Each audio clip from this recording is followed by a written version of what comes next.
4 avril 2001. Paul Heyman, personnage clé du catch hardcore, annonce la fermeture de la ECW.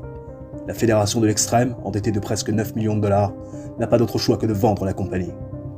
En 2003, après plusieurs références à la ECW, la WWE rachète les droits et les biens de la fédération créée par Todd Gordon. Paul Heyman se verra offrir un contrat par la compagnie de Vince McMahon dès 2001. Commentateur, puis manager de Brock Lesnar, l'ancienne grande figure de la ECW semblait bien établi dans la fédération dominante des années 90. Mais en décembre 2004, un investisseur anonyme fait surface, faisant le pari fou de créer la plus grande fédération de tous les temps avec un apport de seulement 1 million de dollars. Un seul homme a les cartes en main pour mener à bien le projet nommé Elite. Paul Heyman. Ce dernier se voit donc confier la All Elite Wrestling. Paul Heyman, businessman et booker émérite, décide de tout miser sur le catcheur indépendant. Les stars indie et les jeunes loups prêts à se faire un nom dans la fédération de la révolution. La All Elite Wrestling est née. Bonjour YouTube, comment ça va? J'espère que vous allez tous très bien, ravi de vous retrouver aujourd'hui pour le 69e épisode de notre carrière avec la All Elite Wrestling, toujours sur TEW 2016 au mois d'avril 2010. Aujourd'hui au programme le booking complet du 4e mois de l'année. On s'était laissé lors du dernier épisode, c'est-à-dire le 68e sur AEW Revolution 6 initialement, pay-per-view qui est prévu au mois de février, mais pour des questions pratiques et également de storyline, je l'ai décalé au mois de mars. C'était donc le dernier show de notre dernier épisode. 20 500 personnes dans les gradins, plus de 3 400 000 pèlerins présents devant leur écran de télévision, que ça soit au Japon, aux États-Unis ou en Europe, avec un main event qui a vu Chris Benoit défaire Randy Orton, Ric Flair et Steve Austin pour le championnat mondial de la fédération. On a fait un énorme 80 d'ailleurs. On fait la même note, et c'est quand même à signaler, que WrestleMania 25 qui se tenait également le mois dernier, le dimanche, du côté du Northwest OR Moda Center. 20 500 pèlerins présents dans les gradins. Autant vous dire qu'on tient quand même la baraque face à la WWE, et on a eu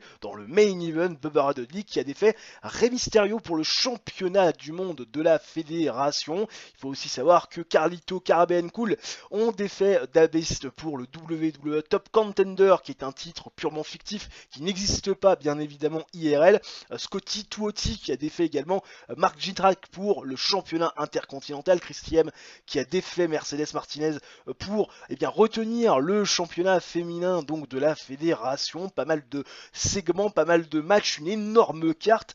Elle n'est pas aussi importante chez nous du côté de la All Elite Wrestling. Bref, on a tenu la dragée haute à WrestleMania, à la WWE, à cette fédération de Stanford, et nous on va tranquillement lancer notre mois d'avril, se rendre dans les locaux d'AEW Dynamite, premier du nom, pour voir si oui ou non il y a des incidents backstage. Absolument pas d'incidents à signaler, des absents. Bryan Danielson qui s'entraîne pour un combat de MMA, Michelle McCool qui est, on le rappelle, en pause maternité, et Rami CBI qui est également absent, même si on peut l'utiliser pour des angles, lui qui a été blessé. Il va falloir se passer de Rami CBI pour les deux prochains shows. Je vais booker tranquillement le show de mon côté. On va tranquillement aller, je pense, du côté de la Tri-State, histoire d'aller gagner de la popularité dans cette région. On a quand même une sacrée popularité. Je vais booker le show de mon côté, on en parle juste après, ne bougez pas. 8903 pèlerins présents au Yale Periora Civic Center. Nous sommes dans les Grands Lacs. J'ai changé d'avis et de destination au dernier moment, histoire de continuer à gagner de la popularité et de l'importance dans une région où on est un peu moins populaire que dans la Tri-State, ou bien sûr dans le Midwest. Et on démarre avec un gros 80 de rating, histoire de bien débuter les hostilités de ce premier Dynamite du mois d'avril 2010. Renamero est dans le ring, et Renamero nous demande d'accueillir Jon Moxley. L'accueil est assez mitigé, on va pas se le cacher. Il y a des applaudissements, il y a aussi des huées, parce que oui, Jon Moxley, il a beaucoup fait parler de lui lors du dernier pay-per-view. Souvenez-vous, il a perdu contre Tyler Black, mais il a également coûté la victoire à Steve Austin dans le main event pour le championnat du monde. Steve Austin, il était plutôt bien embarqué, et Jon Moxley est intervenu dans son combat comme Steve Austin l'avait fait un peu plus tôt dans la soirée, et Steve Austin a pris le tombé face à Chris Benoit, ce qui a permis à l'actuel champion de la All Elite Wrestling de conserver sa ceinture. Et Jon Moxley, forcément, on attend de lui qu'il nous donne des explications par rapport à ses agissements. Et Rena Mero, vous l'imaginez, elle essaie de tirer les verres du nez à Jon Moxley, mais rien n'y fait. Jon Moxley il reste assez renfermé sur lui-même, la tête basse, les cheveux qui recouvrent le visage.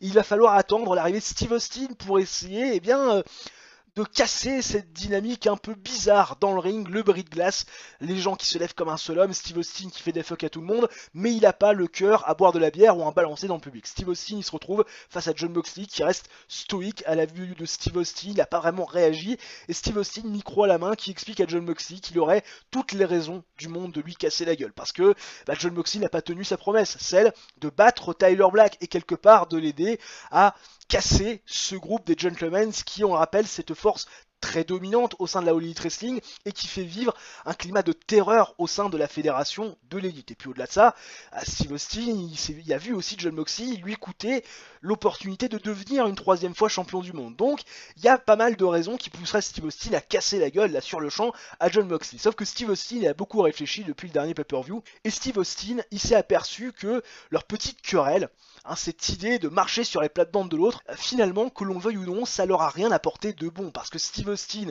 il a failli ne pas avoir de spot du côté de Révolution, et comme Jon Moxley, Steve Austin n'a pas réussi à remporter son match du côté du plus gros pay-per-view de l'année. Et Steve Austin, il pense d'abord débarrasser Jon Moxley de cette relation un peu spéciale avec Tyler Black qui le hante, et puis Steve Austin lui-même pourrait quelque part, pourquoi pas, démanteler le groupe des gentlemen et donc finalement aller valider sa mission lorsqu'il est revenu à la All Elite Wrestling au mois de novembre 2009. Et Steve Austin propose ce soir dans le main event à Jon Moxley de faire équipe avec lui et le champion Chris Benoit face à Tyler Black et les gentlemen Bobby Roode et Claudio Castagnoli. 80 de rating, superbe boulot de Rena Mero qui a très bien performé pour aller en dehors du script. Steve Austin a été très bon également, il a paru super dans ce segment et la storyline Moxley and Austin avance bien évidemment, mais ça perd un peu de hit. On tâchera d'en gagner un peu plus tard dans le main event.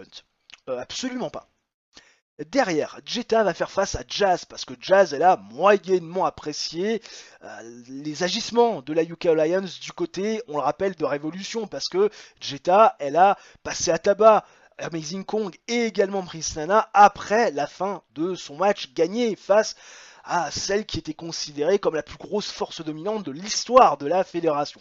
Et donc Jazz va faire face à Jetta et Jetta va relever le défi face à une afro-américaine et Jetta va remporter le match, vous l'imaginez bien, en 7 minutes 42 via Bridging Fisherman Suplex, une performance de 70 de Jetta et de 47 de Jazz. Ça fait un gros 65 de rating, c'est plutôt consistant.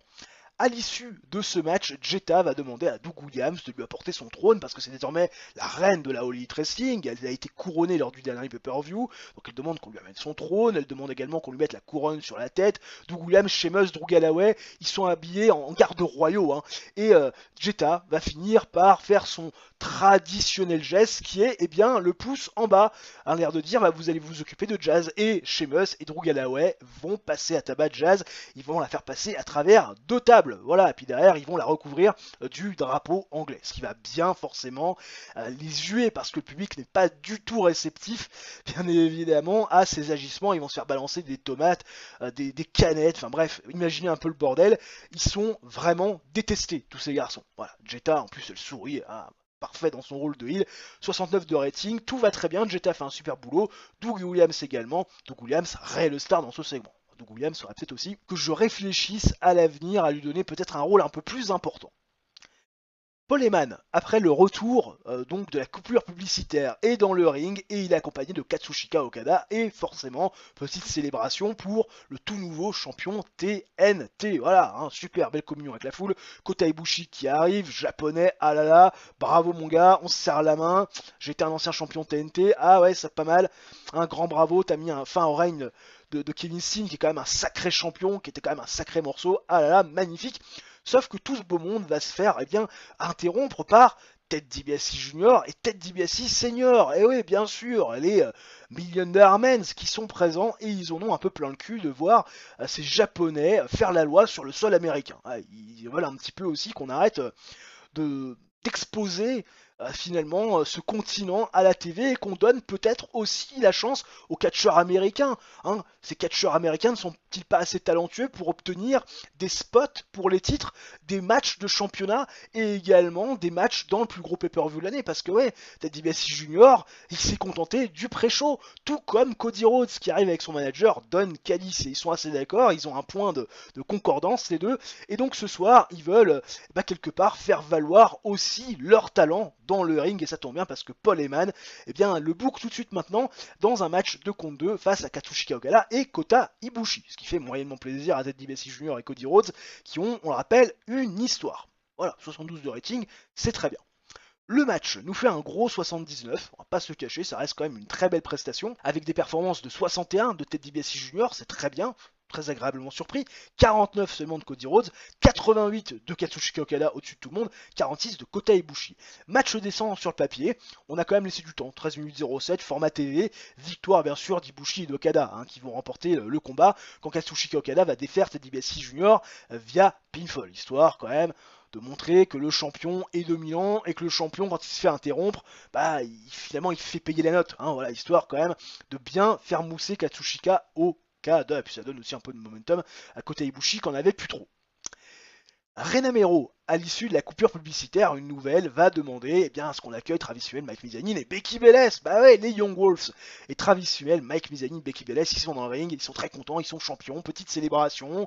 Ils dansent avec Renamero, ils lui offrent une coupe de champagne. Et puis Travis Suel et Mike Mizanin, ils vont faire défiler tous les moments finalement de leur équipe. Les bons moments lorsqu'ils ont débuté en 2005, les moments un petit peu plus compliqués quand ils ont perdu les matchs de championnat, les moments où ils sont perdus de vue, où ils sont entrés en pseudo-rivalité pour le titre TNT, et puis là, jusqu'à l'avènement, il leur a fallu presque 5 ans, même plus de 5 ans pour devenir champion par équipe, et les Young Wolves ont mûri, ce ne sont plus des jeunes loups, aujourd'hui c'est une meute de loups, et donc ils changent leur nom, ils sont désormais le Wolfpack. Voilà, ça fait 72 de rating, c'est plutôt sympathique, Travis Summel a été très bon, Renamero également, tout au contraire de Mike Mizanin, et Becky Belair a performé un peu pauvrement, parce que Becky Belair, qu'on le veuille ou non, niveau popularité, elle est quand même en deçà de Travis Summel, de Mike Mizanin et bien sûr de Renamero.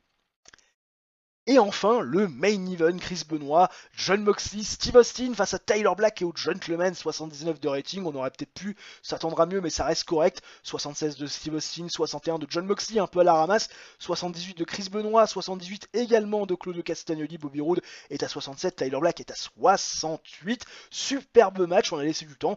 18 minutes 31, victoire des Face, Chris Benoit, Jon Moxley, Steve Austin, qui vont défaire Tyler Black et les Gentlemen en 18 minutes 30 quand Steve Austin va défaire Tyler Black, via pinfall avec le Stone Cold Stunner. Mais il faut quand même noter que Jon Moxley, durant ce match, a tourné le dos à Steve Austin et à Chris Benoit, les laissant quand même dans la panade à un certain moment. Mais malgré tout, Steve Austin, accompagné de Chris Benoit, ils se sont serrés les coudes et ils ont réussi à gagner ce match 3 contre 2. Voilà, victoire des Faces avec un Jon Moxley qui a pas l'air d'être sur la même longueur d'onde que Steve Austin. Ça fait un 79, c'est plutôt pas mal et on fait un 78 de rating. Bon, il n'y a rien qui va en ce début d'épisode, l'enregistrement se coupe lors de la dernière séquence sans que je lui en donne l'autorisation, et en plus on a Tyler Black qui vient de se péter. Le mec s'est fracturé je sais quoi au niveau du dos et il en a pour 42 jours. C'est tout ce dont on n'avait pas besoin. Alors je peux opérer, on va essayer d'opérer, voir si on peut gagner quelque chose dans l'affaire. Ouais voilà, oui, complique succès, c'est magnifique. Bon, on a gagné, on n'a rien gagné. Ok, le mec il est out pendant 30 jours. Tout ce qu'il fallait pas. Ok, très bien. C'est magnifique, je suis super heureux. C'est splendide. Perry Quest pour Mike Mizanin. Allez, pour continuer les bonnes nouvelles. A priori, payer 1500 $ par apparence, c'est moins que 2150 qu'il vaut. Il veut donc 650 $ de Perez. 75, je pense que ça ira bien pour les prestations que tu nous offres. Des nouvelles, les petits potes, en ce jeudi, elles sont au nombre de 2 avec d'abord la ROH qui fait une extension de contrat à Lacey qu'on a très peu utilisé depuis le début de cette année 2010, si je ne dis pas de bêtises. On va vérifier ça, oui effectivement, aucun match depuis le début de l'année 2010, autant vous dire que ça fait presque 4 mois qu'on ne l'a pas vu à l'écran. Et puis surtout, AEW Dynamite qui fait un 3.90, on va aller tout de suite voir ce ce que ça donne en détail. 2 932 000 pèlerins présents devant leur écran de télévision. Bon, c'est beaucoup moins bien évidemment que lors de Révolution, mais si on compare au dernier Dynamite, bon, on est à peu près dans les mêmes eaux, hein. Effectivement 1000 pèlerins de moins, mais en même temps c'est vrai qu'on avait quand même fait un 84 et que là on a perdu 6 points. Mais bon, ça peut arriver aussi, hein. On avait fait un show qualitatif lors du Go Home Show de la Révolution. Contract negotiation avec Sheamus, oui, parce qu'effectivement, tout comme Drew Galloway, je lui ai proposé une extension de contrat sur 2 ans, 710 $ par apparence, ça me paraît quand même être le bon plan. Voilà, on signe ce contrat, cette extension de contrat, Sheamus est d'accord, tout va bien dans le meilleur des mondes. Nous sommes samedi et c'est le jour des nouvelles à profusion. Oui, la boîte mail est saturée. Alors on a pas mal de news concernant Kota Ibushi qui part en tournée avec la Noah, également les Ivy Valentine qui signent avec la AWC que je ne connais pas, Jay Briscoe, Stellaris Colt Cabana qui vont tourner également avec la Noah, Mike Mizanin qui se plaint de son booking, on va aller voir ça, mais surtout Shelton Benjamin, eh bien qui voit son contrat se terminer avec la WWE. Alors la WWE lui a fait une offre de contrat, mais nous on va essayer de contrer justement cette offre de contrat, parce que Shelton Benjamin, il était dans ma shortlist, et je vous avoue humblement que j'ai bien envie de m'attacher à ses services. Alors, on va tout de suite y aller à 16 000, parce que je pense de toute façon que, voilà, on va même faire 16 500, parce que je pense de toute façon que les enchères vont monter, et on va faire ça sur 3 ans, pour se donner un peu de marge. Le bonus, on va mettre du 13 500, voilà, parce qu'il faut quand même pas déconner, et bien sûr, le trajet n'est pas couvert, parce qu'on est des gros crevards. Et ça, normalement, voilà, il accepte les conditions et il pense sérieusement à signer avec nous pour le futur. Ce qui est déjà plutôt très bien. Mike Mizanin. Alors, Mike Mizanin, lui, il fait la gueule. Mike Mizanin, qu'est-ce qui se passe, Mike Mizanin? Mike Mizanin, qu'est-ce qu'il veut, Mike Mizanin? Alors, on va essayer de le retrouver déjà, le bonhomme. Il est là, il est mid-carder. Il veut être quoi? Upper mid-carder, Mike Mizanin. Upper mid-carder, Mike Mizanin. Ah ouais? 73 en basique, 70 en psychologie, 84 en selling, safety on a 74, 84 en consistance, stamina on a 76, c'est vrai que c'est pas mal. Bon, 84 en star quality, malheureusement le charisme ça monte pas, micro c'est compliqué. Bon, 93 en babyface, 95 en heal. Ah, il y a une grosse popularité quand même, Mike Mizanin, ça commence à ressembler à quelque chose, hein. Ouais, c'est plutôt pas mal. Bon, c'est pas encore Travis Fimmel, mais on se rapproche de quelque chose de plutôt intéressant du côté de Mike Mizanin. Décidément, pas de journée de repos pour les braves. Pas mal de nouvelles en ce dimanche, hein. Même lors du jour du Seigneur, il n'oublie pas. Brandon Tomaselli qui apparemment signe un deal avec la C4. La C4 qui est une fédération quand même en culte, hein. Voilà, à un moment donné quand même. Bon, c'est un truc de par apparence. Lacey qui est en son deal, bien sûr. Shelton Benjamin qui voit une offre rivale de la WWE, mais en même temps, ça je m'y attendais. Kevin Steen qui se voit offrir un contrat par la C4. Alors ça, je sais pas pourquoi, je suis persuadé que c'est pas du tout un contrat en paix par apparence. Si c'est un contrat en paix par apparence, bah donc, je suis surpris. Je pensais qu'ils allaient essayer de lui proposer un contrat signé, mais non, paix par apparence, écoute, pourquoi pas. Très bien, magnifique, ça m'évite de lâcher du pognon, sachant que je vais en lâcher pour Shelton Benjamin. Alors, qu'est-ce qui se passe? Pour Shelton Benjamin, on est à 14 900. Bon, ok, là, il n'y a pas le choix, faut aller à 20 000.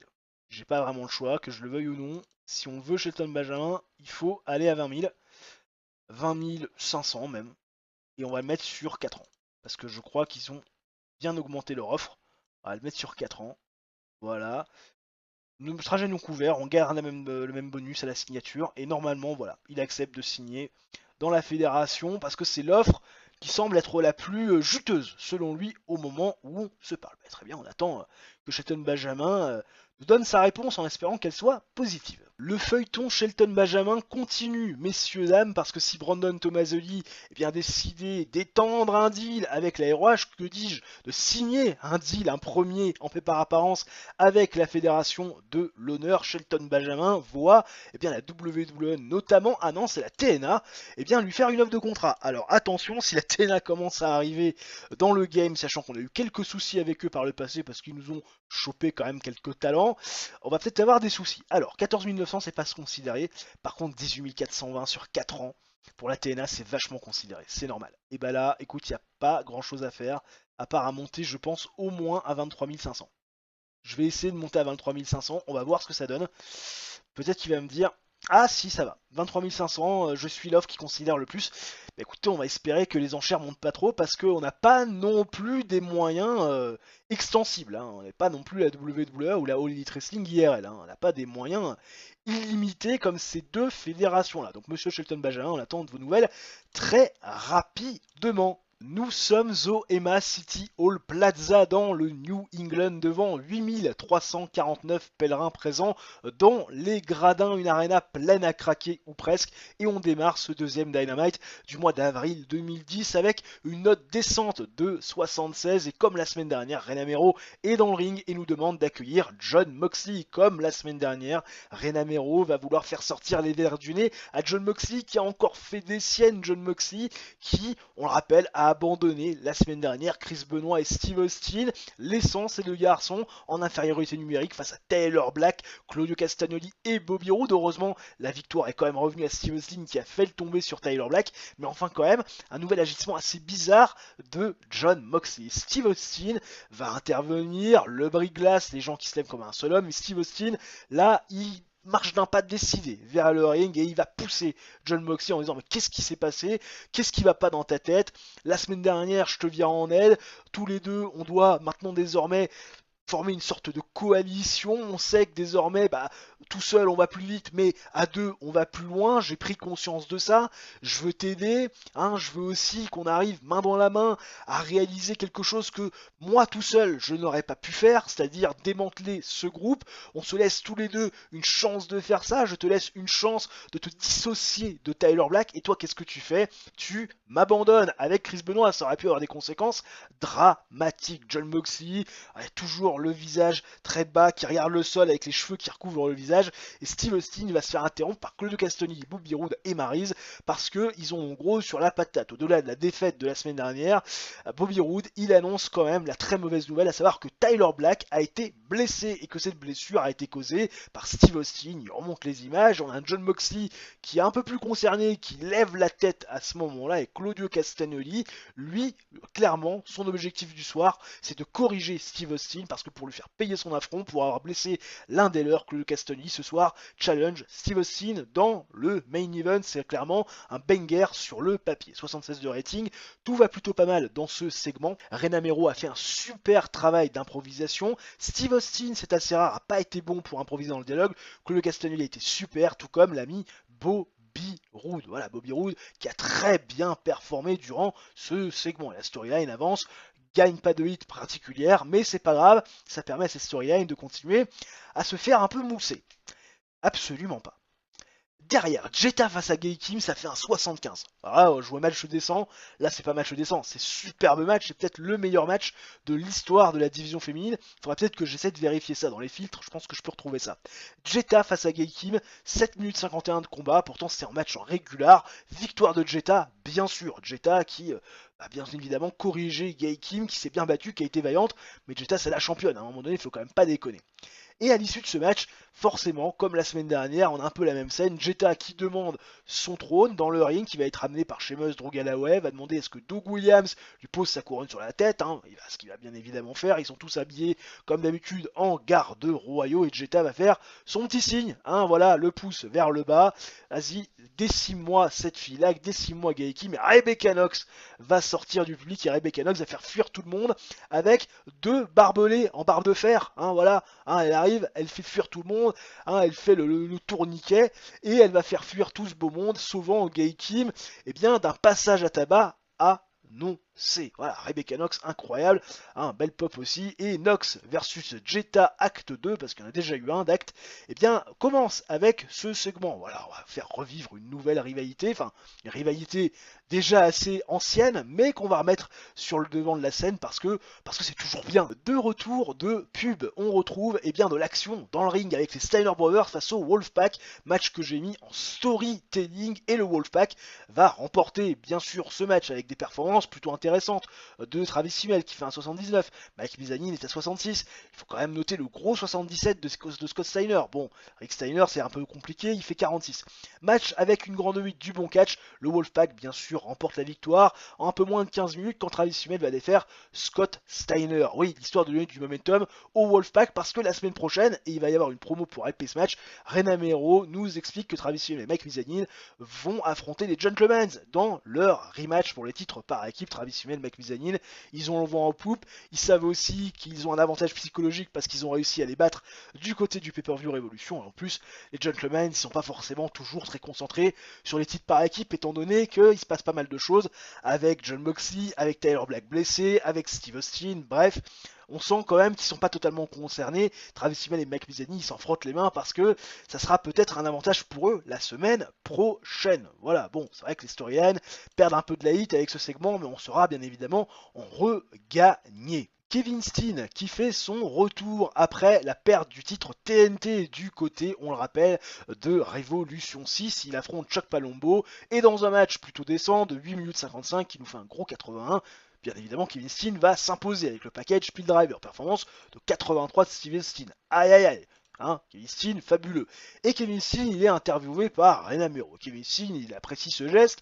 Hein, on va parler un peu de la victoire, mais pas du tout. Hein. Rena Mero, elle va lui parler de ce qui s'est passé à Révolution, la perte du titre TNT. Et Kevin Steen, ça le rend fou. Hein. Kevin Steen, il le dit, certes, j'ai perdu le titre TNT, mais là, je viens de gagner un match. J'ai conservé mon titre intercontinental face à Colt Cabana du côté de Révolution. J'ai catché 2 fois. Ça t'en parle pas, je suis toujours le champion intercontinental. Et aussi, surtout, parce que tu parles d'Okada, je rappelle que j'aurai un rematch pour le titre TNT et que je vais arriver à reprendre ce titre. Okada, je viens vers toi, je ne t'ai pas oublié. Voilà les propos de Kevin Steen. Bon, Rena Mero a été plutôt pas mal pour improviser le dialogue, tout au contraire un Kevin Steen qui est un peu paumé encore dans ce secteur-là. On retrouve du monde, du très beau monde dans les backstage avec Ted DiBiase Senior accompagné de son fils qui vont venir chercher des noix à Don Callis et Cody Rhodes parce que, eh bien, l'un et l'autre vont rendre responsable le bonhomme, qui est en face de lui de la défaite de la semaine dernière. Parce que ah là là, ok c'est toi qui t'es pris de tomber, mais si t'avais mieux fait, si tu m'avais fait un tag avant, ça aurait pas été comme ça. Ah là là, on est en train de se crêper le chignon. Et Randy Orton passe par là. Randy Orton, il sent que c'est agité, machin.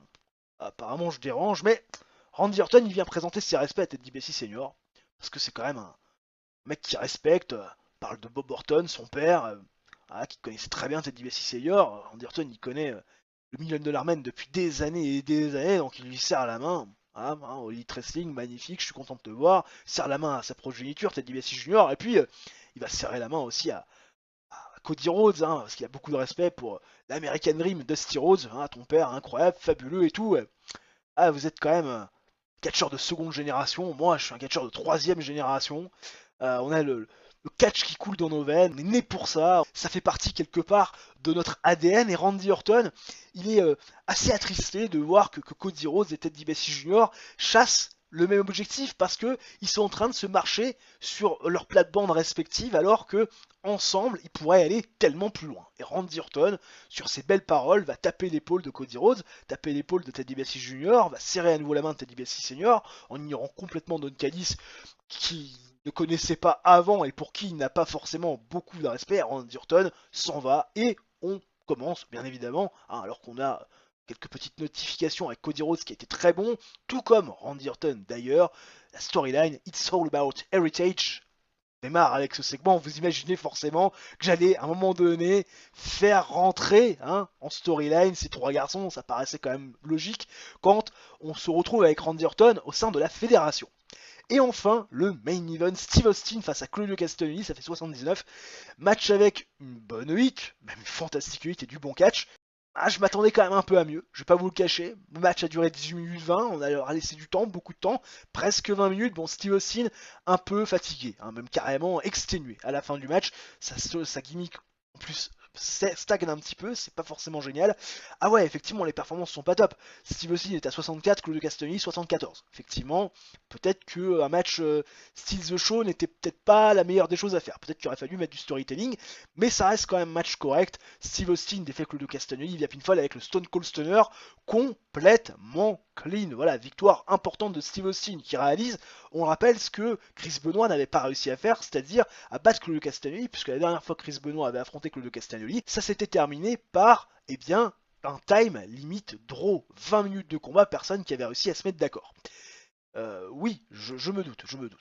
Et enfin, le segment de fin. Steve Austin qui voit, alors qu'il est en train de célébrer, Bobby Roode et Maryse dans son dos, armés de chaises. Et Steve Austin, tu vois, il les voit, il y a 2 heures derrière le dos, il les voit et il les fusille du regard. Il prend le micro, allez-y, allez-y, frappez-moi, frappez-moi, si vous voulez, il n'y a pas de problème. Je viens de décimer Claudio Castagnoli, ça me dérange pas de décimer Bobby Roode, Voilà, peut-être même de mettre un stunner à Maryse, parce que finalement, quand on voit que Bobby Roode, Claudio Castagnoli, ils n'hésitent pas à s'en prendre à des femmes, il fait référence à ce qui s'est passé avec Becky Bellès, pourquoi pas également, voilà, m'en prendre aussi à la jante féminine, ce qui fait un peu reculer Maryse. Et John Moxley va venir, alors qu'on l'avait pas vu, il n'était pas présent dans le coin de Steve Austin, il va venir, eh bien, avec une chaise, se mettre aux côtés de Steve Austin. Steve Austin, en voyant John Moxley arriver, il se dit, bon, c'est bon, je suis désormais plus en infériorité numérique, on joue à armes égales, parce que Claudio Castagnoli en plus est en train de reprendre un peu ses esprits à l'extérieur, et Steve Austin va continuer à trash-talker Claudio Castagnoli, Bobby Roode, venez, venez, venez, et à faire 2-3 pas en avant, et donc John Moxley va se retrouver derrière, et John Moxley, à la surprise générale, va asséner un énorme coup de chaise dans le dos de Steve Austin, il va le passer à tabac, et John Moxley, avec ce segment assez choquant parce que les gens pensaient pas que John Moxley pourrait aller jusque là, vous peut-être que vous vous en doutiez, et bien John Moxley, parce que voilà, désormais c'est fait, ça fait 10 segments qu'on build ce turn, John Moxley va tourner heel et le turn est un succès complet, voilà. Steve Austin qui a été parfait dans ce segment, John Moxley pas forcément extraordinaire, mais voilà, le heel turn va peut-être lui faire du bien. Et la storyline Austin and Moxley Want Their Revenge, qu'on va certainement renommer, avance et gagne de la hit, bien sûr. Et on fait un gros 80 de rating où on améliore bien notre popularité dans les 17 régions où nous sommes diffusés. Alors qu'on a le beau profil de Nikita Fink, que je ne connais pas, qui a commencé en 2000. Voilà, bien évidemment, qui a aussi signé à la WWE au territoire de développement en 2003. Voilà, travaille aussi à l'Ohio Valley Wrestling. Écoutez, pourquoi pas, ça peut être assez intéressant à un moment donné, mais pour l'instant on n'aura pas forcément beaucoup d'utilité. Alors qu'Amazing Kong voit bien la AWC, que je ne connais pas, quelle est cette fédération, qui s'est créée ce mois-ci, fédération apparemment néo-zélandaise, écoutez, il lui offre un contrat, pourquoi pas, Amazing Kong qui va travailler en Nouvelle-Zélande. Écoutez, à un moment donné, pourquoi pas, ça peut être intéressant.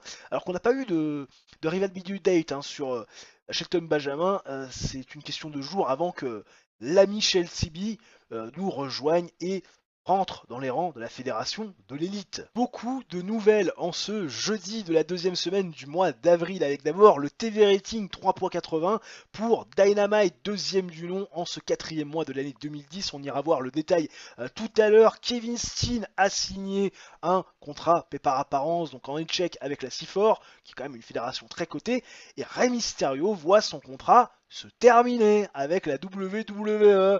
Et j'ai envie, voilà, j'ai envie, éventuellement, je vous montre un peu les coulisses parce que certains pourraient peut-être me reprocher de pas toujours trop montrer. On va tranquillement essayer de signer Rey Mysterio. Alors, l'offre rival c'est 25 600. Donc autant te dire qu'il faut qu'on monte à 30 000 assez rapidement. J'ai même envie de monter à 33 000. Même 34 000. Parce que de toute façon, les enchères vont monter. On va lui proposer sur 3 ans. Putain, sur 4. Donc on est obligé de s'aligner sur 4 ans. Pas facile d'avoir Rey Mysterio. On va lui proposer 22 000 de bonus à la signature. Je suis pas sûr que WWE lui propose autant. Par contre, il y a 20% de bonus par event. Nous, on va peut-être pas non plus s'aligner sur ça. Alors là, c'est one of the two. Ok. Donc ça veut dire que Rey Mysterio va falloir vraiment débourser beaucoup de sous. On va passer à 38 500. Voilà. Là, c'est l'offre qu'il accepte, qu'il considère sérieusement. Et c'est très bien. Voilà, moi, on rend le contrat officiel. Alors certains vont me dire, Vico, là peut-être que niveau finance, ça va peut-être être compliqué. Mais regardez, niveau finance, On est pas mal. Là, je veux dire, on est quand même à 179 dollars, 179 dollars, 179 000 dollars de profit. Et c'est pas fini ce mois-là. Donc, autant vous dire qu'on peut se permettre de signer des catcheurs comme Rey Mysterio ou comme Shelton Benjamin. Hein. Shelton Benjamin a toujours d'ailleurs sa réponse. Au niveau donc du TV rating, 3.80, bah, c'est un peu moins effectivement que le mois que la semaine dernière. Qu'est-ce qui s'est passé? Pourtant, on fait un meilleur show. Écoutez, 2 850 000 viewers.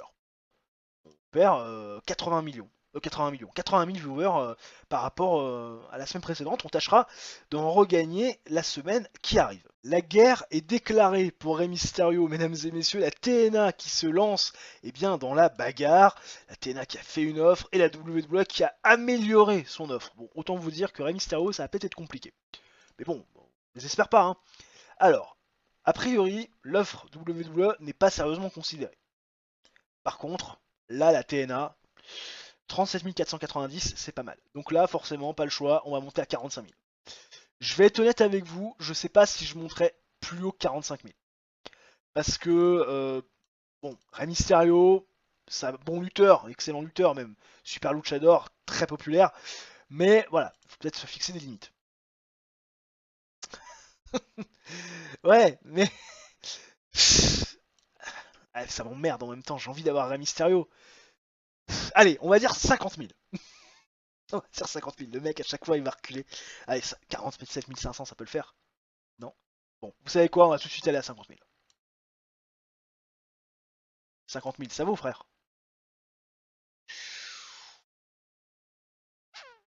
Ok. On rend le contrat officiel. On rend le contrat officiel. L'achat de Rey Mysterio, enfin l'achat.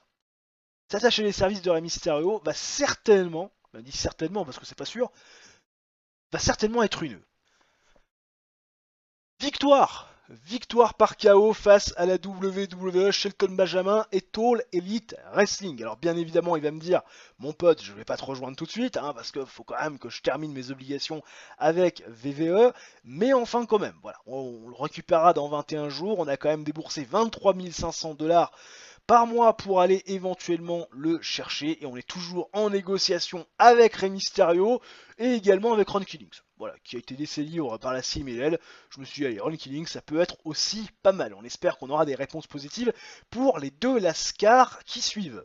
Un peu plus de 8000 pèlerins OVA tête constante Cove Center. Nous sommes dans le Mid-Atlantique si je ne dis pas de bêtises. Et oui, on bouge beaucoup, on voyage énormément en ce quatrième mois de l'année 2010, histoire de continuer à faire évoluer notre popularité et notre importance dans les régions des États-Unis où on est un petit peu moins populaire que dans la Tri-State ou bien sûr dans le Midwest qui est, on rappelle, notre région mère. Et on démarre avec un gros 78 de rating, ce troisième Dynamite du mois d'avril 2010 avec Jon Moxley qui accompagne Claudio Castagnoli, Bobby Roode et Maryse. Ils sont dans le ring. Maryse en mode pot de fleurs, histoire qu'il y ait un peu de sex appeal. Claudio Castagnoli et Bobby Roode qui sont en costume cravate entourent Jon Moxley qui est vêtu d'une cotte de travail de couleur sombre, et Claudio Castagnoli et Bobby Roode reviennent sur ce qui s'est passé la semaine dernière. Steve Austin qui s'est fait casser la gueule à l'issue de son match après avoir finalement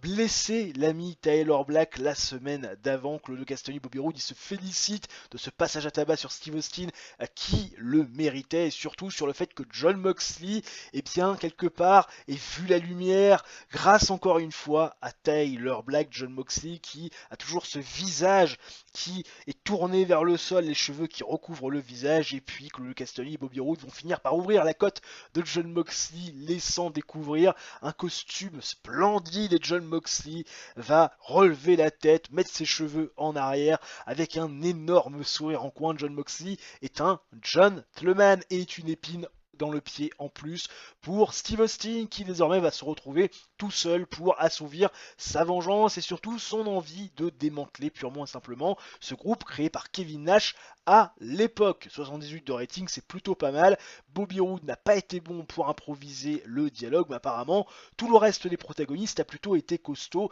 et Austin wants his revenge, parce que j'ai désormais renommé la storyline, avance mais ne gagne pas de hit. Ted DiBiase Jr. face à Cody Rhodes, parce que oui, il faut quand même régler les comptes, hein, même si Randy Orton a apaisé les tensions la semaine dernière quelques minutes, parce que les deux étaient contents de voir Randy Orton, quand même double champion du monde à la WWE. On n'oublie pas les bonnes manières, Ted DiBiase Jr. Cody Rhodes qui s'affrontent, ça fait un 50, c'est un tout petit 50 avec des performances de 49 de Ted DiBiase Jr. et de 47 seulement de l'ami Cody Rhodes, et ça se termine en double compte out après 11 minutes 09 de combat. Ted DiBiase Jr., Cody Rhodes, ils se sont cassés la gueule en dehors du ring, ils n'ont pas écouté le compte de l'arbitre, ils se sont tous les deux fait compter à l'extérieur. Voilà. Bien débiles les deux, mais bon, que voulez-vous, au moins ça permet de garder le côté un peu tension entre ces deux garçons. Colt Cabana face à Ramy CBI, bah ouais, Ramy CBI qui fait son retour de blessure face à Colt Cabana, qui on le rappelle avait remporté la Battle Royale du côté de Révolution et qui surtout avait challengé dans ce même pay-per-view pour le championnat intercontinental l'ami Kevin Steen. Et Ramy CBI et Colt Cabana, ils vont faire un très bon match, et 76 de rating, performance de 69 de Colt Cabana, 71 de Ramy CBI dans un match que j'avais mis style The Show, alors ça n'a pas véritablement volé le show, mais quand même 16 minutes 49 de combat, victoire de Ramy CBI qui défait Colt Cabana avec le Brain Basta. Victoire donc de Ramy CBI qui s'empresse de parler au micro à Rena Mero. Apparemment tout est bien en place pour Ramy CBI, il est revenu à une très bonne forme physique et après avoir réussi à revenir avec de la rééducation, et ben il a envie de reprendre sa marche en avant, et c'est vrai que cette victoire face à Colt Cabana le positionne bien comme toutes ses victoires d'avant blessure, parce qu'il a battu, on le rappelle, tous les anciens challengers au titre donc intercontinental de Kevin Steen, et il verrait d'un bon oeil le fait d'avoir un match de championnat pour le titre intercontinental face à son ex-meilleur ami, parce que désormais eh ben, il peut justifier de ce shot à ce championnat, et il dit que Kevin Steen devrait peut-être plutôt s'intéresser à la défense de son titre intercontinental plutôt qu'à sa reprise de pouvoir sur le titre TNT, parce que Katsushika Okada c'est quand même un autre level, et Kevin Steen, vous imaginez bien qu'il apprécie pas grandement le fait que Ramy CBI dise tout haut que Kevin Steen n'est pas du niveau de Katsushika Okada, et encore plus que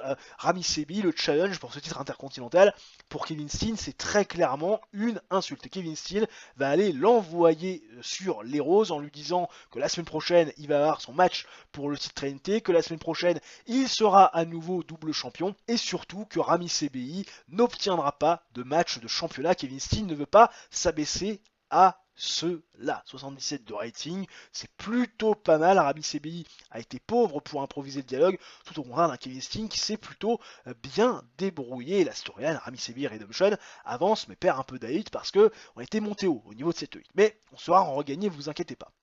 Lacey Van Erich face à Rebecca Knox. Et bien écoutez, ça fait un 55 de rating plutôt intéressant. Victoire de Rebecca Knox, bien sûr, avec le Hard Knox après 5 minutes 40 de combat. Match pauvre sur le papier. Performance de 60 de Rebecca Knox, 22 seulement de Lacey Van Erich, qui est tout le temps autant paumé. Derrière, Rebecca Knox va prendre le micro et va interpeller Jetta en disant qu'elle ne veut pas laisser Jetta représenter le peuple européen à la télévision américaine et à la télévision japonaise, parce que ça donne une très mauvaise image de l'Europe. Voilà, Jetta, c'est pas du tout l'image même de l'Europe, la bonne image du peuple européen à l'international, et Rebecca Knox, elle ne voit qu'une possibilité pour mettre fin à ce mauvais exemple qu'est Jetta, lui prendre la ceinture, redevenir championne du monde et donner quelque part un meilleur visage, montrer un meilleur visage de l'Europe à l'international. Jetta, elle va balayer forcément d'un revers de main tout cela avec Doug Williams qui est en train de lui porter son trône. Jetta couronne sur la tête, qui lui dit « Je suis la reine de la fédération, c'est mon royaume, je fais ce que je veux chez moi et si tu n'es pas contente, tu en paieras les conséquences. J'ai un peuple dévoué et des serviteurs dévoués à mon trône, à mon sacre et surtout à ce que je prône au sein de la All Elite Wrestling. Voilà, Jetta qui montre un peu sa puissance avec Doug Williams qui est à côté d'elle, et puis en fond d'écran, Sheamus bien évidemment, et Drew Galloway. 79 de rating, c'est plutôt assez intéressant, et la storyline, Knox versus Jetta Acte 2, avance et gagne de la hit. De retour de coupure publicitaire, on revient dans le ring avec Katsushika Okada, le champion TNT, qui affronte Scott Steiner dans un match plutôt compétitif. Scott Steiner, il avait fait un très bon 77 en match par équipe, agressif, c'est pour ça que je me suis dit que ça pouvait être intéressant de lui donner une opposition one-on-one face à Katsushika Okada, qui on le rappelle la semaine prochaine remettra son jeu en titre, enfin son titre en jeu plutôt, c'est un peu plus français comme ça, face à Kevin Steen. Il lui fallait du momentum, et c'est du bon momentum face à Scott Steiner que Katsushika Okada va prendre. Scott Steiner fait un 61, Katsushika Okada un 83, d'ailleurs 83 c'est la note globale de ce match. Victoire d'Okada dans un match avec une fantastique hit et du grand catch, après 13 minutes 22 victoire via pinfall. Bien sûr, avec sa lariat habituelle, Katsushika Okada, victorieux, qui célèbre avec le public, magnifique. On se retrouve ensuite dans les backstage. Et Ted DiBiase Jr. et Cody Rhodes se retrouvent au même endroit, au même moment. Beaucoup de tension forcément devant la porte de Randy Orton qui, en petit filou, dans le dos des caméras, était allé les voir individuellement pour leur donner rendez-vous. Et Randy Orton va ouvrir la porte avant que la tension ne devienne trop palpable entre Ted DiBiase Jr. et Cody Rhodes. Randy Orton, les bras croisés, qui va regarder d'un côté Ted DiBiase Jr., d'un autre Cody Rhodes, beaucoup de tension entre les deux. Et Randy Orton, il va leur mettre une claque derrière la tête à chacun en leur disant: les gars, hein, je vous ai dit la semaine dernière qu'il fallait pas se mettre des bâtons dans les roues, qu'il fallait pas viser le même objectif, que tout seul on va plus vite, mais que à plusieurs on va plus loin, il faut pas se marcher sur les plates-bandes. Vous êtes des catcheurs de seconde génération, le catch coule dans vos veines, il faut savoir s'entraider, il faut savoir avoir des objectifs différents pour justement s'élever ensemble. Et Teddy DiBiase Jr. et Cody Rhodes, ils espèrent quelque part avec l'appui de Randy Orton que ils vont apprendre de cette leçon. Voilà, c'est la leçon de Randy Orton. Vous avez pas voulu m'écouter, vous en avez fait qu'à votre tête. Finalement, aucun de vous deux s'est élevé parce que vous avez marché sur la plate-bande de l'autre. Donc Randy Orton, son point, c'est désormais travailler ensemble. Essayez de travailler ensemble. Ne vous marchez pas sur vos plates-bandes. Visez des objectifs différents. Et on espère que ça va faire réfléchir Cody Rhodes et Ted DiBiase Jr. avec un Randy Orton qui rentre dans son locker room, laissant Ted DiBiase Jr. et Cody Rhodes peut-être à leur regret, à leur remords et surtout à la réflexion de leur avenir plutôt proche. 67 de rating, c'est plutôt pas mal, sachant que Randy Orton a été très bon durant ce segment, tout comme Ted DiBiase Jr. La storyline avance et gagne un peu de hit. Et enfin, le main event, les Gentlemen face au Wolfpack pour le titre mondial de la All Elite Wrestling, titre mondial par équipe bien évidemment. Superbe match que j'ai mis en storytelling. 83 de rating global, performance de 69 de Bobby Roode, de 79 de Claudio Castagnoli, c'est d'ailleurs la même pour Travis Hummel, 64 pour Mike Mizanin qui a été le Wink Link. Match superbe, 15 minutes 20 de combat, format TV, un gros quart d'heure, et victoire bien sûr du Wolfpack avec Travis Hummel qui va défaire Bobby Roode via pinfall après la distraction de Steve Austin qui est venu rééquilibrer les débats, parce qu'il faut savoir que Travis Hummel a été distrait par Jon Moxley, et quand Steve Austin a vu Jon Moxley intervenir dans le combat, il a vu rouge Steve Austin et il est venu rééquilibrer les forces. Et derrière on a vu un Steve Austin qui a commencé à casser la gueule dans les gradins de Jon Moxley. Et les Wolfpack fait bien sûr leur première défense du titre mondial par équipe et on fait un gros 80 de rating. Comme la semaine d'avant, ça augmente notre popularité dans les 18 régions où nous sommes diffusés. Alors qu'on a le beau profil de Veronica Kane, que je ne connais pas, qui apparemment a travaillé à la Extreme Pro Wrestling. Voilà, elle a managé via entreprise. Ok, très bien. Pourquoi pas, je ne la connais pas. C'est pas mal de sex appeal pour cette demoiselle. Alors que Randy Orton nous parle de Cody Rhodes. Alors Randy Orton, il a un rôle de coach, de mentor auprès de Cody Rhodes, mais c'est juste à l'écran, parce que derrière, il n'hésite pas à le shooter. Il est venu me voir dans le bureau, Cody Rhodes, il n'est pas du tout safe dans le ring. Ce mec-là, il va blesser quelqu'un. Voilà, c'est n'importe quoi. Merci Randy Orton. Randy Orton, il nous donne son avis, c'est quand même le draw de la compagnie actuellement, on va pas se le cacher. Les fameuses nouvelles du jeudi qui sont au nombre de 3 avec Axel Rotten qui apparemment a changé de type de corps, le mec se laisse aller, il est désormais flabby. Axel Rotten, mais Axel Rotten c'est vrai qu'il a 38 ans, et on va pas se le cacher, en qualité de catcheur plutôt sur semi-activité, c'est un peu compliqué de lui faire garder une bonne forme. On a fait un 3.82 de TV rating, et vous le voyez, grosse mauvaise nouvelle, l'ami El Generico apparemment s'est brisé la mâchoire. Tout va bien, c'est magnifique, je suis très très heureux. Non mais tout va bien dans le meilleur des mondes. Voilà, c'est quoi au niveau médical? 2 jours. 2 jours ça va. On respire un peu, non, parce que là ça m'aurait vraiment cassé les couilles d'avoir à nouveau blessé et de pas pouvoir l'utiliser, sachant qu'on a quand même des plans pour Rami CBI. Bon, par contre, on va pas se cacher, la blessure de Samoa Joe pendant 1 an et 2 mois, cette douleur chronique, ça va vraiment aussi beaucoup nous embêter. C'est pour ça aussi que j'utilise pas trop Samoa Joe. Mais il va falloir Ouh, j'allais dire qu'on l'utilise un peu pour le faire catcher quand même, histoire qu'il soit pas trop rouillé. Contract negotiation avec succès pour Rey Mysterio, voilà, qui va venir à la fédération de l'élite. Voilà, en face, bien sûr. Et voilà, 21 jours, pas disponible avant 21 jours, il a encore des obligations avec WWE, mais, hein, voilà, c'est plutôt pas mal. Ron Killings aussi, on est plutôt bien parti pour le signer aussi au sein de la fédération. Alors, au niveau du TV rating, parce que c'est quand même intéressant, on a fait 2 868 000 viewers. Voilà, c'est un petit peu mieux que la semaine dernière, un petit peu moins bon que la semaine encore avant, et pourtant on fait un 80 de rating, et ça fait quand même 2,80 qu'on enchaîne. Je vous avoue humblement que j'aimerais bien taper le record de ce mois d'avril et aller dépasser pourquoi pas les 3 millions de viewers, mais pour l'instant, malgré des shows qualitatifs, eh ben, écoutez, on stagne à 2 800 000 et des bananes. On va essayer de rectifier le tir sur le dernier show de notre épisode. Et oui déjà, le temps passe vite quand on s'amuse. Nous sommes au Emo Sheffield Arena devant 9182 pèlerins dans le Midwest, la région où on est le plus populaire, et on démarre avec un gros 90 de rating, ce dernier Dynamite du mois d'avril 2010, une note dans le bleu avec bien des vignettes déjà préenregistrées qui vont nous hyper le match de championnat TNT qu'on aura plus tard dans le show. Ce n'est même pas le main event, c'est vous dire la qualité de la carte que je vous propose pour ce dernier show de cet épisode 69.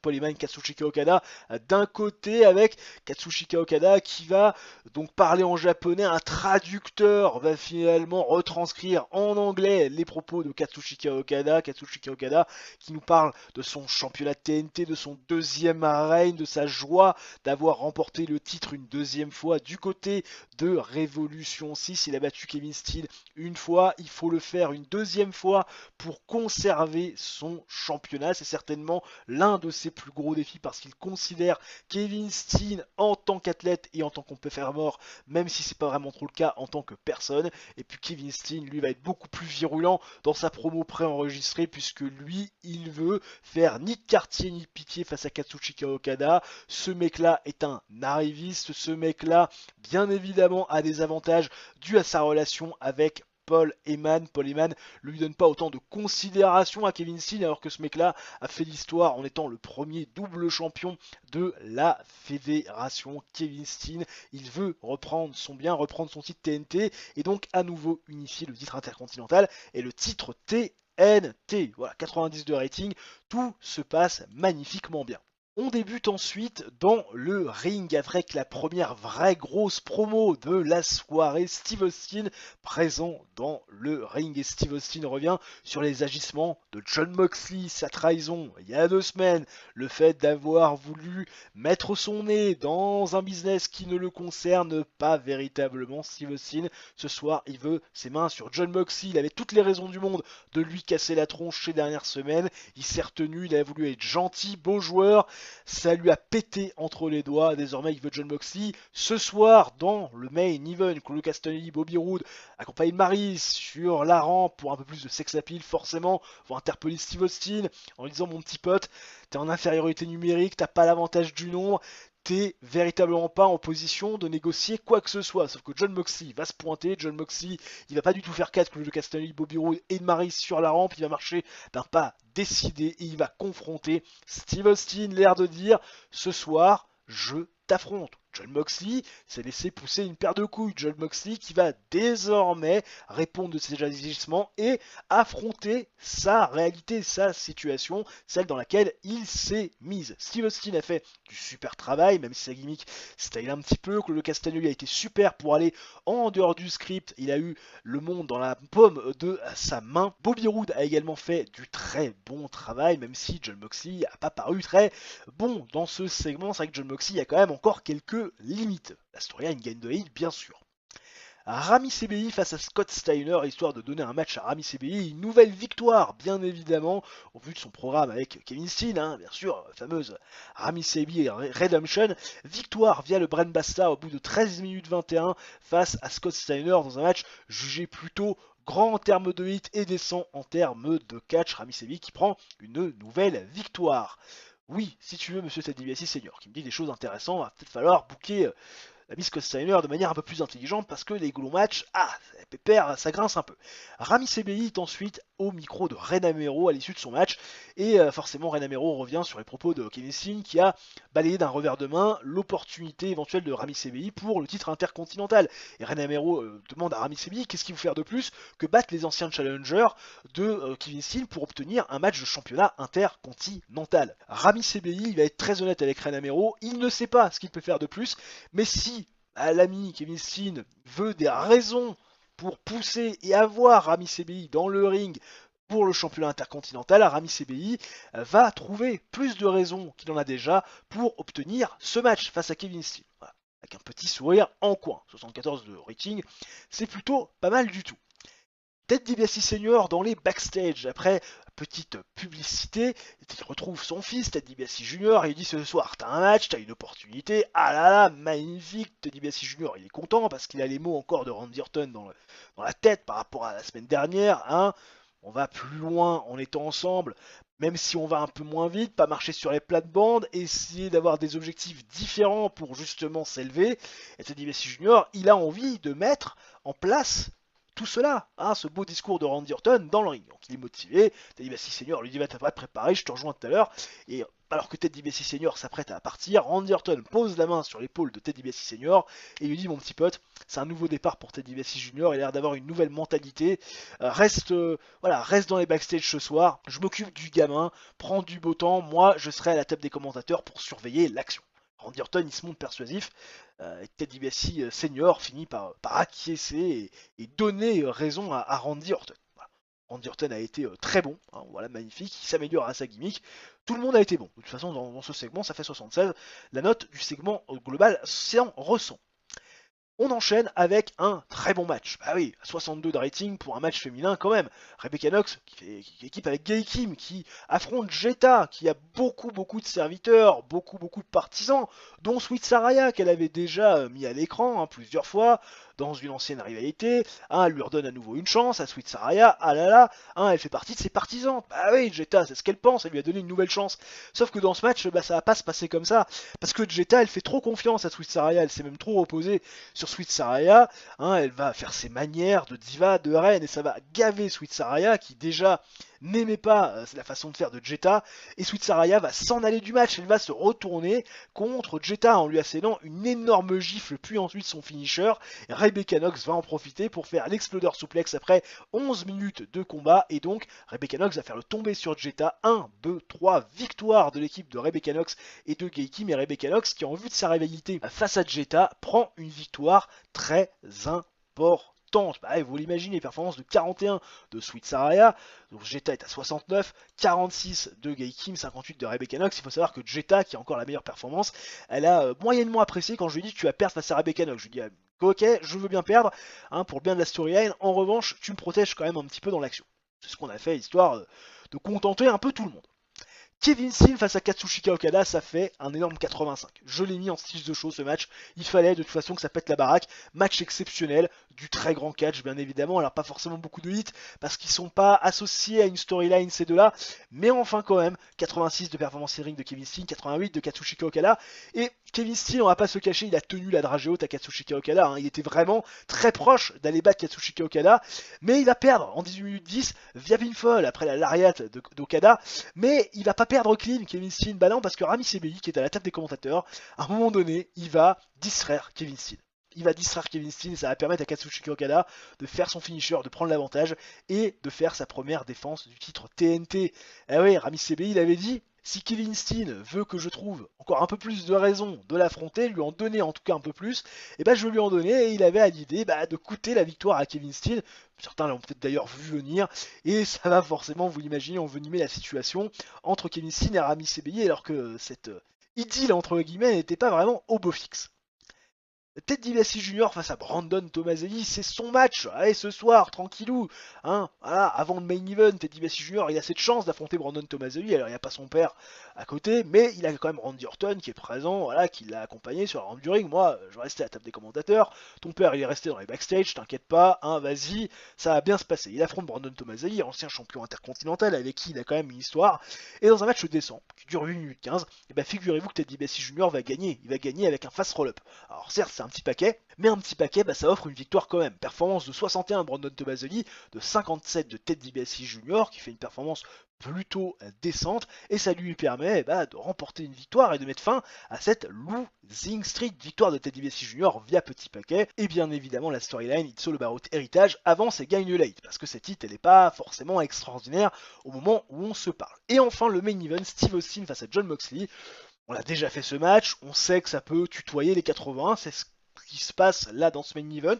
78 de rating, je suis pas déçu, bien au contraire, ça reste une note vraiment qualitative pour Steve Austin et Jon Moxley, parce que Steve Austin, qu'on le veuille ou non, il vieillit, et Jon Moxley dans les matchs individuels, c'est toujours compliqué de faire des performances, à l'image de ce 62, 78 pour Steve Austin. Bonne hit, bien évidemment, grande hit, bon catch, 14 minutes 27 de combat. Steve Austin défait Jon Moxley avec le Stone Cold Stunner. Ah ouais, hein, on va quand même donner une victoire à Steve Austin bien impactante, même si Steve Austin, sa joie va être courte durée parce que derrière, Steve Austin va se retrouver avec Claudio Castagnoli, Bobby Roode et Maryse armés de chaises. Voilà, il l'entoure. Et Steve Austin, il leur dit allez, venez, venez, venez.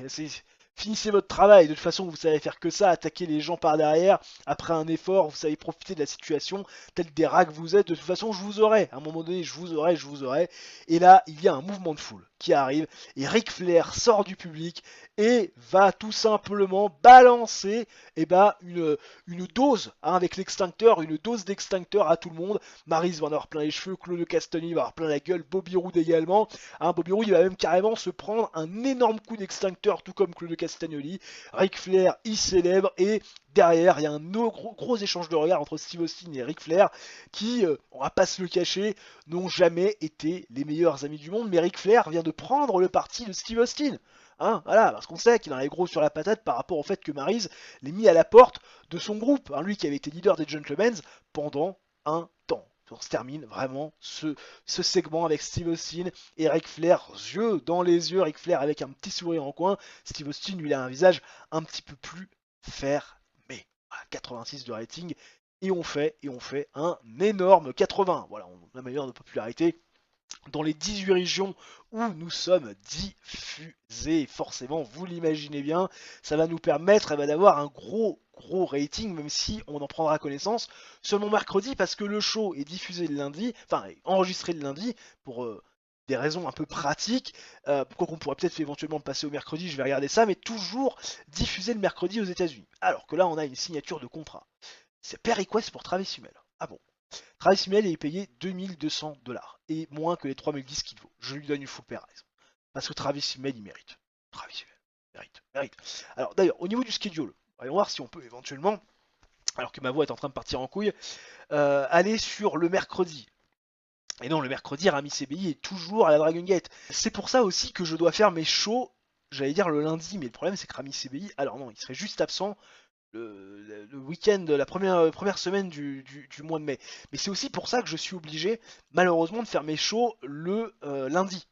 Et plus le mercredi comme c'était le cas. Parce que Rami CBI, il y a des plans. Et si je veux faire évoluer ma storyline face à Kevin Steen, il faut que j'ai Rami CBI. Et force est de constater que malheureusement, le mercredi, pour l'instant, avec ses obligations avec la Dragon Gate, c'est foutu. Oh purée! Oh purée, regardez-moi ce rating 4.10 lors du dernier Dynamite. Oula, je pense qu'on a dépassé les 3 millions. Voilà, suspense, mais je pense qu'on a dépassé les 3 millions. 3 75 000 viewers présents, voilà, devant la télé pour le dernier Dynamite du mois d'avril 2010. Bon, en même temps, là, faut pas se cacher, on a quand même fait un sacré épisode. 78 de rating, 80, 80, 81. Même WWE, ils font pas ça en ce moment. Donc franchement, on est vraiment plutôt bien placé. Même si, parce que je rappelle qu'on a mis une barrière, qu'on peut pas aller au-delà de culte pour l'instant. J'ai mis une petite barrière parce que oui, sinon on va avoir des petits problèmes financiers. D'ailleurs, on ira voir les finances à la fin de ce mois.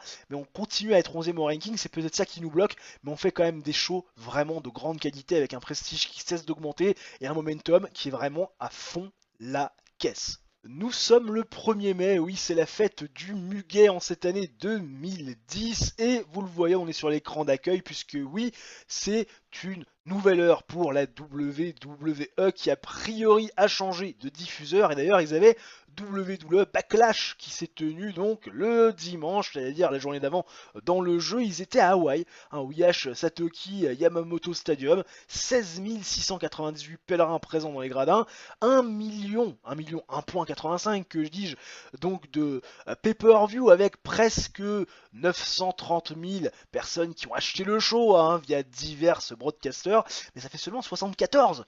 Ah ouais, avec un main event qui n'a pas du tout fonctionné entre Chris Benoit et Kane. 71, Chris Jericho qui avait reprolongé avec la WWE parce qu'il était champion du monde. C'est vrai qu'on va pas se le cacher, là c'est quand même pas un bon main event. Qu'est-ce qu'il y a eu d'autre? Maven et Hassan qui ont défait Eugène et Vénis pour retenir le championnat tag team. Ok, très bien. Excusez-moi, petit rototo. Seven qui a fait face à Jen Snitsky, Rosie et Otzi pour remporter le championnat intercontinental. Ça fait 56, c'est dégueulasse. Décidément, c'est pas Jojo la WWE, c'est quand même assez extraordinaire l'histoire. Enfin bref, ça peut aussi arriver. Alors, il y a des news nous concernant avec Bryan Danielson qui apparemment a remporté un combat de MMA. Bryan Danielson, ah là là, Bryan Danielson d'ailleurs, il revient quand Bryan Danielson? Bryan Danielson, il revient dans 28 jours. Très bien, on va laisser récupérer tranquillement. Mais par contre, là, ce qui me fait peur, c'est les offres. Austin Harris qui veut la DDT lui offrir un contrat. Pareil pour Kevin Steen, pareil pour Samoa Joe. Alors, faut espérer que c'est des contrats pas signés. Voilà, c'est de la tournée. Touring, ok, très bien. Ça me va. Kevin Steen, ça doit être également de la tournée. Je pense. Mais ça va pas trop nous arranger parce que le bonhomme, il risque d'avoir de la fatigue accumulée. C'est de la tournée également. 2200 par apparence. Ok, très bien. Et pour Austin Harris, ça doit être la même chose. On va vérifier, histoire de ne pas perdre Austin Harris. Même si ça serait pas non plus la plus grosse perte au monde. Oui, c'est du P par apparence ou de la tournée. Très bien, bah écoutez, des bonnes nouvelles, pas de bonnes nouvelles, bien évidemment, comme on dit. Au niveau donc de finances, on va quand même en parler. On a fait 163 000 $ donc de profit sur ce mois-ci, un peu moins que le mois dernier. On a eu un peu plus de frais, il faut pas se le cacher. Et puis on a aussi, c'est important de le préciser, beaucoup tourné au travers des États-Unis, d'aller dans des régions où on est un peu moins populaire. Et c'est vrai que par conséquent, forcément, on a fait pratiquement la moitié moins de tickets de sales que le mois d'avant. Mais en même temps, c'est vrai que quand il y avait 20 000 personnes pour un show, forcément vous faites de l'oseille. Et puis c'est vrai que les pay-per-view, les events, c'est beaucoup plus cher à l'achat en termes de tickets. Donc on a 621 000 $ de tickets vendus, c'est la recette. 341 000 donc dollars de TV revenus, c'est très bien, ce qui correspond un petit peu à ce qu'on a fait le mois dernier, un petit peu moins que le mois d'avant, parce que c'est vrai qu'il y avait un mois de pay-per-view. Au niveau du sponsoring, écoutez, c'est pas si mal, il y a 431 000 donc de revenus, c'est un peu plus que le mois d'avant, mais beaucoup moins qu'il y a 2 mois en février. On a fait 106 000 $ de marchandises, ce qui est quand même plutôt pas mal, on a bien cassé la baraque. Le coût des workers a vraiment pas loin d'avoir augmenté, alors qu'on a fait qu'un show de moins par rapport au mois dernier. Le coût des shows 209 000 parce que les salles étaient un petit peu plus petites. Le coût de marketing pareil. Le coût de marchandises a augmenté parce que forcément on a beaucoup plus vendu. Le coût de production est un petit peu moins important puisque forcément les salles étaient plus petites. Au niveau du MISC, on s'est moins fait assassiner que le mois dernier. Et au niveau des taxes, forcément, comme on a fait beaucoup moins de positifs, et bien forcément on paye beaucoup moins de taxes. Au niveau des storylines, parce qu'on voit pas mal de moral issues, rassurez-vous, je les ai vérifiés, rien de bien méchant, on les traitera plus tard. Les storylines et le prestige, la hit des storylines, Austin Wantis Revenge, on a 82, on a beaucoup travaillé. It's All About Heritage, 68, c'est beaucoup porté par Randy Orton, rassurez-vous, on va faire évoluer les choses. Nox contre Jetta, acte 2, ça fait 59 pour l'instant. Rami CBI Redemption, c'est à 85. Et les Young Wolf Fashion Gentlemen, ça c'est pareil, je pense qu'on peut enlever. Voilà. On va d'ailleurs terminer cette storyline après la victoire de les amis Young Wolf, les Wolfpack bien sûr, qui ont remporté le match, le rematch des Gentlemen. Au niveau du prestige des titres, allons-y, prestige des titres, champion intercontinental, on a 82, 70 pour la championne féminine. Champion du monde, 85, Chris Benoit qu'on n'a pas beaucoup vu ce mois-ci. On l'utilisera un peu plus le mois prochain parce que vous le savez, c'est un mois de pay-per-view. 85 de TV rating, 85 de prestige. On va pas arrêter de s'en mêler l'impatience cette fin de vidéo pour les titres par équipe. Le championnat TBS est vacant et le championnat TNT énorme prestige, c'est le championnat le plus prestigieux avec 90. En même temps, Katsushika Okada, il nous fait banger sur banger. Avant de se quitter, bien sûr la size, hein, bien sûr vous en avez l'habitude, on voit vert dans le Midwest, on voit vert dans le Soufist, aussi la Tri-State, on va se rapprocher petit à petit, on va voir au niveau du track progress. Égalité dans les Grands Lacs, égalité aussi dans le Mid-Atlantique, on a gagné un point dans le Mid-Souf, on a gagné également un point dans les New England, dans le Midwest par contre on a stabilisé forcément. Dans le Northwest on a gagné un point, on a stabilisé aussi dans le Southwest, on a bien évidemment gagné un point dans la Street State, on a aussi gagné un point à Puerto Rico et on a gagné un point de popularité à Hawaï, même si ça se ressent pas trop, notamment dans notre importance dans cette région des États-Unis. Ça serait peut-être intéressant de faire un show là-bas, même si on perdrait peut-être un petit peu d'argent. On va terminer cette vidéo, c'est vrai que je le fais pas beaucoup, en regardant un peu le Creative Meeting pour savoir un petit peu où on en est. C'est vrai que je vous emmène pas beaucoup dans cette section. Alors les franchise players, on commence tout de suite, c'est-à-dire que c'est clairement vos plus grandes stars de la compagnie. Randy Orton étant 1, Samoa Joe étant 2, Katsushika Okada est en 3, Bryan Danielson est en 4, le champion Chris Benoit est en 5. Alors, je vais pas vous le cacher, je voyais Chris Benoit un petit peu plus haut dans le classement. Randy Orton numéro 1, de mon point de vue, c'est totalement normal par rapport à son aura, par rapport au fait qu'il a une star présence incroyable. Mais Chris Benoit, je l'aurais peut-être vu en numéro 2, j'aurais vu Okada en 3, j'aurais vu Steve Austin en 4 et Bryan Danielson en 5. Comme quoi, bon, parfois le jeu ne nous donne pas toujours raison. Next Big Thing, bon ça c'est pas forcément ceux qui vont être considérés comme des futurs superstars, mais des garçons qui peuvent être intéressants. Nick Jackson, c'est intéressant, faut le pusher. Matt Jackson, pareil. AJ Lee, Lacey Van Erich, Lacey Valentine, il faudra les pusher. Alors c'est vrai que les frères Jackson, ils font pas des énormes prouesses, hein, c'est un petit peu problématique, il va peut-être falloir que je les associe à une individualité une individualité populaire pour vraiment les faire passer un cap, mais c'est pas vraiment dans le projet. AJ Lee, c'est vrai que maintenant qu'on a plus qu'une ceinture, on l'utilise pas beaucoup. Lacey Van Erich, j'ai beaucoup tenté, ça a jamais rien donné. Lizzie Valentine, bon, on va pas se cacher, c'est pas forcément dans les plans. Hot Prospect, c'est pareil, hein, c'est un peu la même chose que Next Big Thing. Là, on a Nick Jackson devant, Nick Nemeth en 2, Matt Jackson en 3, Teddy DiBiase Senior, Junior pardon, 4 et Gilly en 5. Ça me surprend pas trop. Au niveau du talk to talk, Steve Austin numéro 1, ça me paraît plutôt logique. Ric Flair numéro 2, j'aurais peut-être mis Paul Heyman en 2. Bon, 3 Paul Heyman, peut-être DiBiase Senior en 4, Randy Savage en 5, un super couleur commentarié, pourquoi pas. Voilà, ça peut être intéressant. Les showstoppers, donc c'est-à-dire tous ces garçons qui peuvent avoir des performances in-ring qui amènent la compagnie à un nouveau level. Randy Orton bien sûr, Bryan Danielson, Samoa Joe, Rami Sebi, Colt Cabana. J'aurais peut-être mis quand même en 4 l'ami Katsushika Okada, en 5 Rami Sebi. Colt Cabana pour moi, pas là. Bon, les Ring Generals, c'est un petit peu la même chose. Quelques petites diversions par rapport bien sûr au showstopper. Samoa Joe numéro 1, Bryan Danielson numéro 2, Doug Williams numéro 3, Rami Sebi numéro 4, Randy Orton numéro 5. Ceux qui sont chauds, Rebecca Knox, Travis Hummel, Mike Mizanin, Rami Sebi, Katsushika Okada. Jusque là, pas de surprise. Qui ne pas chaud? Boboli, Daphné, Chris Hero, Jericho, James Keenan, ça me surprend pas. En revanche, je pense qu'on aurait peut-être pu se permettre de mettre éventuellement Jetta dans le lot parce que Jetta a quand même du très bon momentum. Time to Decline, bon, Terry Funk, Ric Flair, Boboli, Rick Steiner, Chris Canyon. J'aurais peut-être mis Scott Steiner à la place de Chris Canyon, mais pourquoi pas, éventuellement. Et au niveau des Adam James, qui sont les garçons recommandés pour être signés. Eddie Edwards, Joey Ryan, ça peut être intéressant. Kenny King, pourquoi pas. Lex Lovett, pourquoi pas. Ray Gordy. Bon, bah écoutez, c'est vrai que ça peut être intéressant.